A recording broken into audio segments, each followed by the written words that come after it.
President Mahama has called for the dumping of waste products on Africa to cease. Addressing world leaders at the United Nations, he also urged them to adopt concrete efforts aimed at tackling terrorism.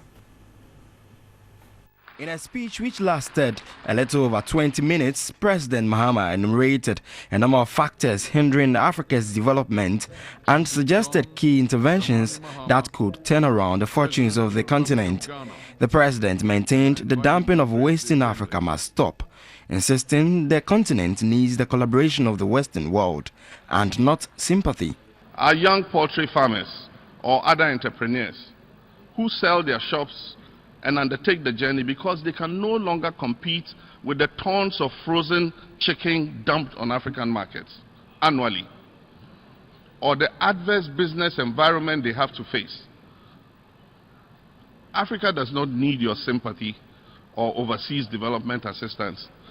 Africa needs a fair chance to trade with the rest of the world and amongst ourselves. On terrorism, he called for tighter collaboration to curb the threats and expressed concerns over how the UN Security Council was constituted. While Africa accounts for close to 1/3 of the UN membership and nearly 2/3 of the work of the Council, it remains woefully underrepresented in the permanent and non-permanent categories.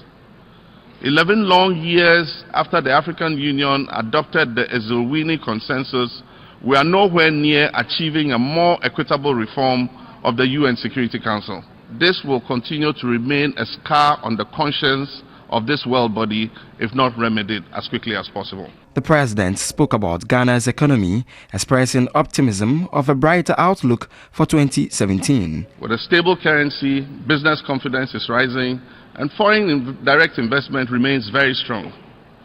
Ghana has been chugging along at a respectable average of about 6% GDP growth rate over the last decade.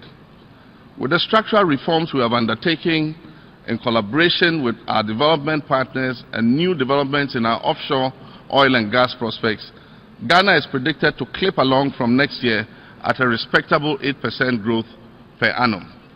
The president also took the opportunity to repeat his commitment towards a peaceful elections this year.